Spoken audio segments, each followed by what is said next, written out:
예루살렘에 오신 지 사흘째 되던 날 아침에 예수님과 제자들이 이 베다니에서 예루살렘으로 지나가실 때 예수님께서 이제 시장길을 느끼셨습니다.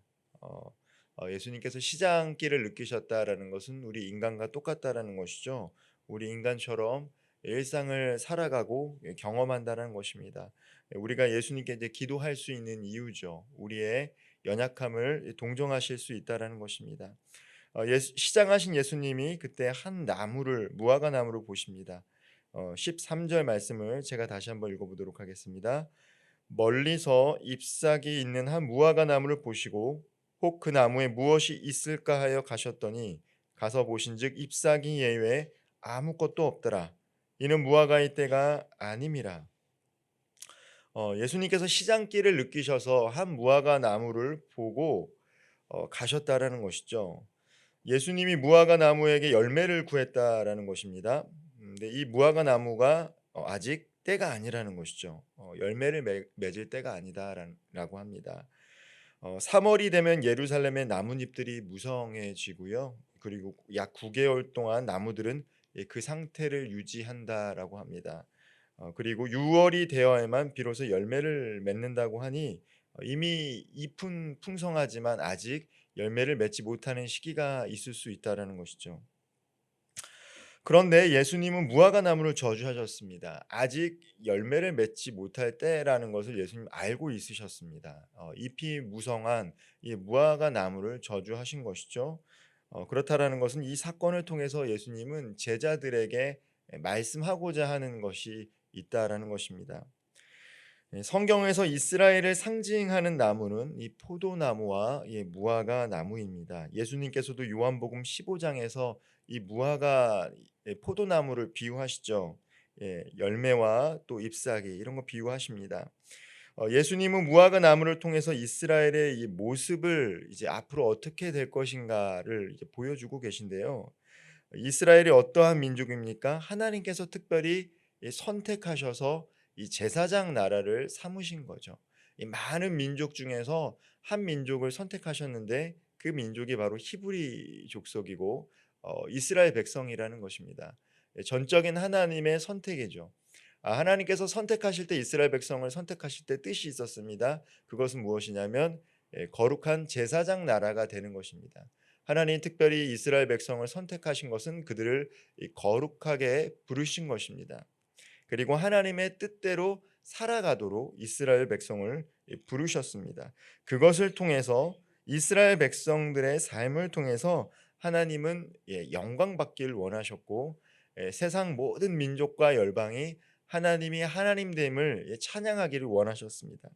그런데 이스라엘 백성들이 그렇게 하지 못했다라는 것입니다. 늘 성경에는요. 이스라엘 백성들의 이 순종과 불순종이 교차되는 것들을 바라보게 됩니다. 하나님의 사람들이 그들과 함께 있을 때 그들이 다시 하나님을 바라보며 순종하는 삶을 살다가 그들을 이끌어줄 사람이 없거나 혹은 영적으로 타락한 시기에 불순종의 길을 걷는 것이 특별히 사사기에는 반복되어 기록이 되어 있고요.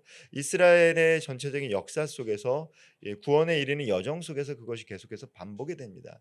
그때마다 하나님은 계속해서 선지자들을 보내시고 마침내 이제 예수님을 보내신 것이죠. 그래서 예수님께서 이 마가복음에 보면 제일 먼저 선포하셨던 것이 바로 불순종하지 못했던 이스라엘 백성들에게 회개하라라는 것입니다. 하나님의 나라가 가까이 왔다라는 것입니다. 이스라엘 백성들은 이미 제사를 지내며 하나님을 섬기는 삶을 살았음에도 불구하고 예수님과 세례 요한의 메시지는 명확했습니다. 순종하고 회개하라는 것입니다. 그들이 예수님을 믿고 하나님께 제사를 드렸지만 하나님 보시기에 그들의 예배가 참되지 못했고 순종하지 못한 삶을 살았다는 것이죠. 마치 본문의 무화과 나무처럼 아직 철이 아닌데도 무성한 잎을 과시하는 것이 바로 이스라엘 백성들의 현재 영적인 상태를 비유하는 것이었습니다. 이스라엘 백성이 이맘쯤 되면 이제 열매를 맺어야 하는데 아직도 열매는 맺지 못한 채 잎사귀만 풀러서 멀리서 봤을 때는 마치 열매가 있는 것처럼 보인 상태가 바로 이 무화과 나무의 상태였다는 것입니다. 예, 마찬가지입니다. 오늘 우리도 혹시나 하나님의 백성으로 열매를 맺는 삶을 살아야 되는데 열매는 맺지 못하고 혹시나 멀리서 봤을 때 잎사귀가 있어서 마치 열매를 맺는 삶처럼 살아가고 있는 것은 아닌지 오늘 이 자리에서 함께 말씀을 나누는 저와 우리 모든 성도님들은 늘 기도하면서 점검할 수 있어야 됩니다.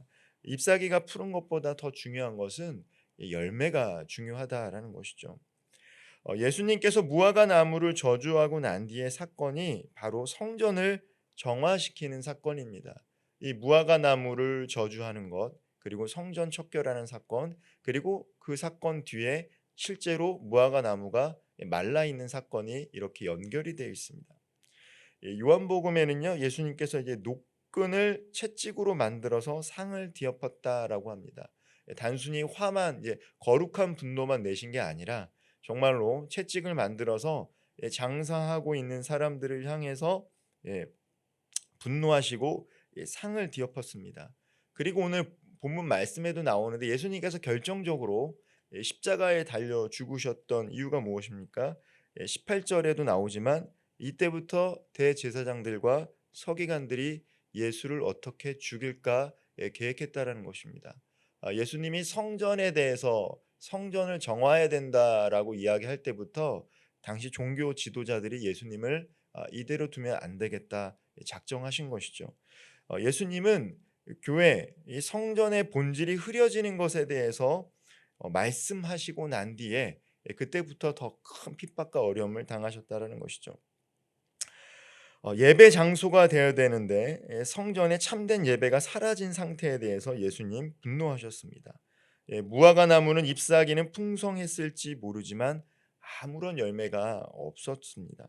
예수님은 이 본질을 상실한 이 당시에 이 성전의 모습을 향해서 똑같이 분노하신 것입니다. 멀리서 봤을 때는 화려했지만 실제로 본질을 잃어버린 성전의 모습에 분노하신 것이죠. 마치 잎은 화려했지만 열매를 맺지 못했던 무화과 나무처럼 말입니다.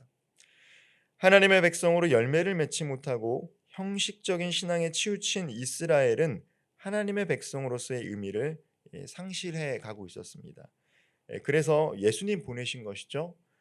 작정하신 구원의 표는 이제 하나님의 새로운 백성을 계획하고 계셨습니다.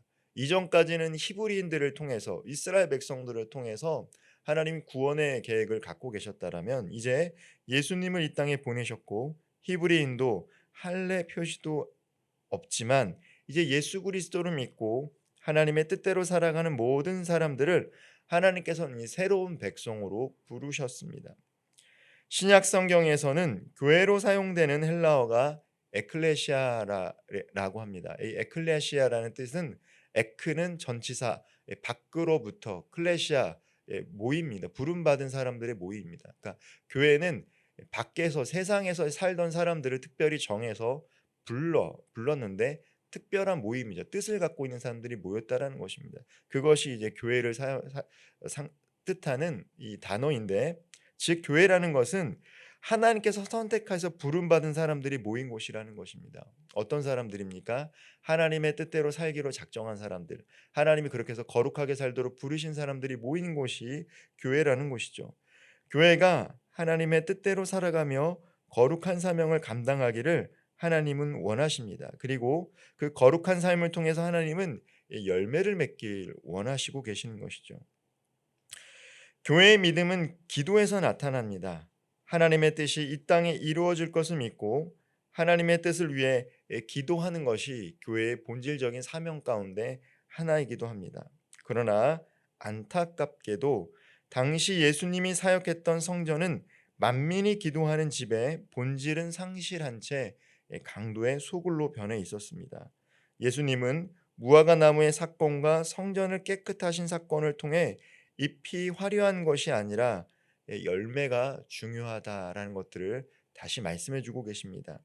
멀리서 봤을 때 화려한 잎이 중요한 것이 아니라 화려하지 못하지만 본질적인 것, 열매가 있는 것이 중요하다. 그리고 나서 성전에 대해서 이야기하신 것이죠. 그리고 우리 한 사람 한 사람에게도 적용돼야 됩니다. 예수님 믿고 살아가지만 우리 안에 정말 열매가 있는가? 나는 본질을 추구하는 삶을 살아가고 있는가? 20절과 21절의 성전 척결 사건 후에 예수님께서 저주하신 것처럼 무화과 나무가 이 뿌리째 마른 것을 보고 베드로는 놀라서 이야기합니다. 정말 예수님께서 말씀하신 것처럼 무화과 나무가 말라 버렸습니다. 성전 척결 사건 이후 다시 나와서 보니까 무화과 나무가 말라 있는 것이죠. 그런 놀라는 베드로를 향해서 예수님께서 오늘 본문 23절에 말씀하고 있습니다. 23절 말씀 함께 같이 한번 읽어보도록 하겠습니다. 내가 진실로 너희에게 이르노니 누구든지 이 산더러 들리어 바다에 던지라 하며 그 말하는 것이 이루어질 줄 믿고 마음에 의심하지 아니하면 그대로 되리라. 예수님께서 기도에 대해서 다시금 이해하고 계십니다. 산을 움직일 수 있는 것도 이 기도다라는 것이죠.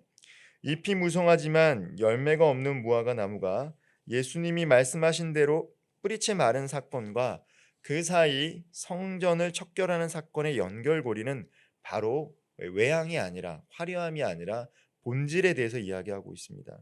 화려한 것이 중요한 것이 아니라 열매가 있어야 하며 성전 또한 기도하는 집이다라는 것이죠. 그리고 예수님은 그 연결고리 선상에서 기도는 산을 움직일 수 있다고 이야기하십니다. 바로 하나님께서 우리를 부르신 목적, 교회 한 사람 한 사람 우리를 교회로 부르셨는데 중요한 것은 기도하는 것입니다. 기도할 때 하나님은 열매를 맺을 수 있다라는 것들을 우리들에게 이야기하신다라는 것이죠. 우리가 어떻게 열매를 맺을 수 있습니까? 예수님께 접붙여 있어야 됩니다. 예수님께 접붙여 있는 방식 중에 하나가 바로 기도라는 것이죠. 우리가 기도하는 것을 통해서 주님께 붙어만 있으면 그때 때가 되었을 때 하나님께서 열매를 맺게 해주신다라고 말씀하고 계십니다. 말씀을 좀 마무리하도록 하겠습니다. 잎이 무성한 것보다 중요한 것은 열매가 있는 것입니다. 마찬가지로 신앙적인 것뿐만 아니라 우리가 삶을 살아갈 때도 아무리 주변에서 겉모습이 화려한 것들을 바라보고 멋있다 멋있다 해도 내가 본인이 행복하지 않다라면 그게 무슨 소용이 있겠습니까? 삶 가운데 보여지는 것보다 더 중요한 것은 내게 주어진 삶을 살아가면서 하나님 안에서 내가 만족하는 삶을 살아가느냐, 그것을 바라보는 것이죠. 마찬가지입니다. 교회는 믿음으로 기도하며 서로 하나됨으로 능력 있는 복음을 전파하는 것이다라는 것이죠.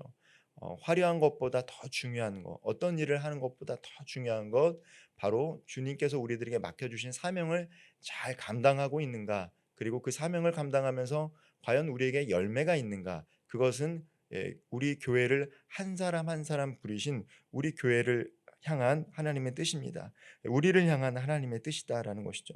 하나님은 오늘 이 자리에 나온 저와 성도님들 한 분 한 분을 교회로 부르셨습니다. 교회는 건물이 아니라 우리 개인 한 사람 한 사람이라는 것이죠. 하나님께서 우리를 밖에서 부르신 데에는 이유가 있습니다.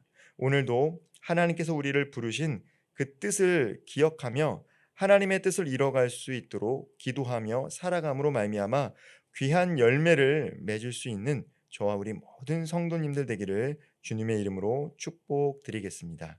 기도하겠습니다.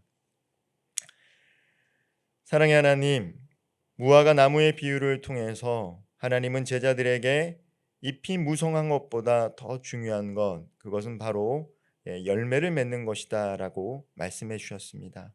또한 하나님, 우리를 한 사람 한 사람을 교회로 부르셨는데 세상 속의 기준을 두고 화려하고 사람들이 칭찬하는 삶이 아니라 하나님께서 원하시는 삶, 하나님의 뜻을 이루는 삶, 하나님께서 원하시는 열매를 이뤄가는 삶을 살아갈 수 있도록 오늘도 기도하게 하여 주시옵소서.